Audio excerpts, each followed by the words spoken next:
I am going to finish up some color matching for Falco here. What I do is create a oblong kind of an image for the background of the color. So I do new fill layer. Now I have a white color. Okay, I use my lick tool and make the oblong. Now what I'm going to do is right up here, this elliptical marquee tool, I'm going to color match his eyes and the fur around his eyes. So first what I like to do is the darkest value first. So I'm going to make a little circle and I go up here to new fill layer and hit yes, and then a little eyedropper comes up. I have a little eyedropper. So what I like to do is I'm just using my mouse and I scroll in and I'm going to pick an area to choose, and I'm going to go right there for the black area. I know that's going to be black. And I've got my first value. Now what I'm going to do is do another one. I'm going to go a little bigger this time. And I go up to layer and new fill layer, solid color. And then I get this message here. And I'm just going to hit OK. And I get my color picker again. So what I'm going to do is zoom in. And I'm going to hit the highlight right there. And it's like a purple, pinky, like a violet with maybe a little pink in there. So I'm going to hit it a few times. I can zoom in and just hit the pixel if I want. But what I'm going to do is, if this is making you dizzy, sorry, I kind of like squint at it. I grab a color and that's it. Woo, that was a little dizzying.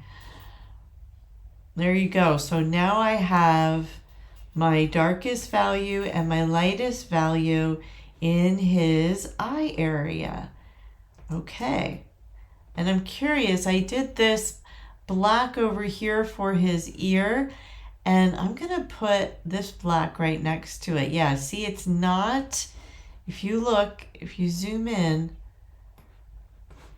sometimes it's good to have a black as well as a white. If you zoom in, you can see that this looks really dark from, when I pull out, but it's not. It's not completely black. This is completely black. This circle, and this color, which is right here, the edge of his ear, the darkest color, edge of his ear here, it's not totally black. It's got a lot of violet in it.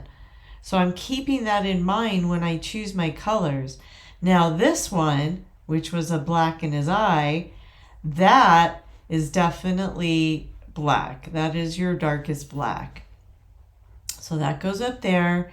And then I got the lightest color, the highlight in his eye is right here.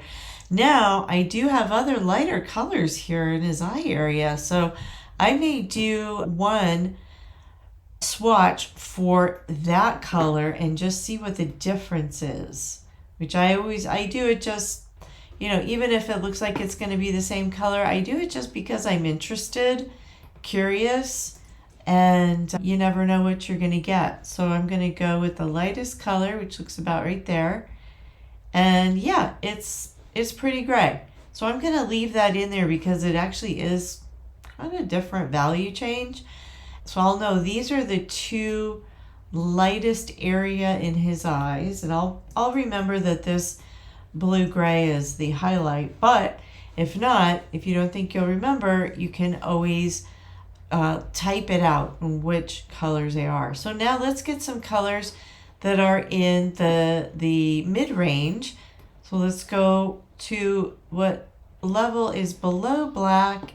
And I'm going to go to new fill layer, solid color, and let's find a color in the mid-range. I see a brown. I'm going to grab that, and there you go. So that's good. It looked a lot lighter when I chose it, but it's actually not that much darker than the black. So let's do another one. All these surprises come when we do color matching. That's why I always do it, and I actually enjoy doing it this way. I think it's fun because of all these surprises that I'm getting.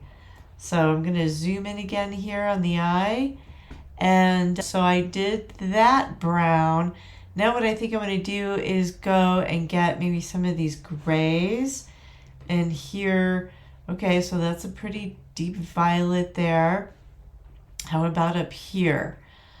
I'm going to do that. That's pretty dark violet. So there are some really darker values in here. I did that color last time. I'm going to go right next to it for the value, which is a good transitional value color. So that was this color, this blue. So this blue was right next to this one. And then this gray one is like his lower eyelid. So these definitely are together. So I'm going to just kind of do that. Put them like overlap. That way I kind of remember, it's kind of my little language to myself, how I remember like, okay, these are the ones that are next to each other and are grady or are the transitional color to get to the lighter color. So now we have our black. We have, it's kind of like a violet black, maybe, you know, a Payne's gray kind of but a violet Payne's gray. This is definitely a Payne's gray, a lighter color Payne's gray. But I'm feeling like I need something right in here, like a lighter value of the black. So I'm just going to kind of go in and look. And then I think it's this, what I'm looking for. That color, the highlight that's not a blue, it's kind of more of a brown color. So I think what I'm going to do is that will be the last color for this area. And let's see, yeah, so right. So it's like a violet. Whoops, where'd it go? Let's bring that one to the front. For some reason it got to the back. There we are. Okay.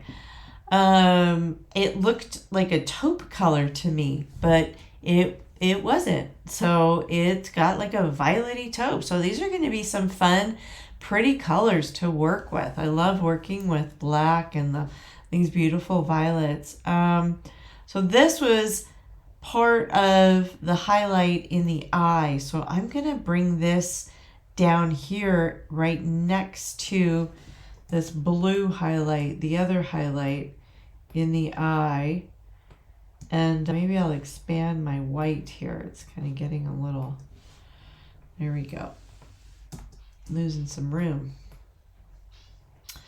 So what I'll do is I'll put these two together, right? And then these two are together. Okay. And we got the black. This is one level below the black. I made that a little bigger just so I can see the color. Great. So that is this eye area. I'll do the other eye and just see if there's any dramatic differences, but there won't be. It doesn't look like it. I think the next would be the colors of his fur, the golden colors. So I will do that next.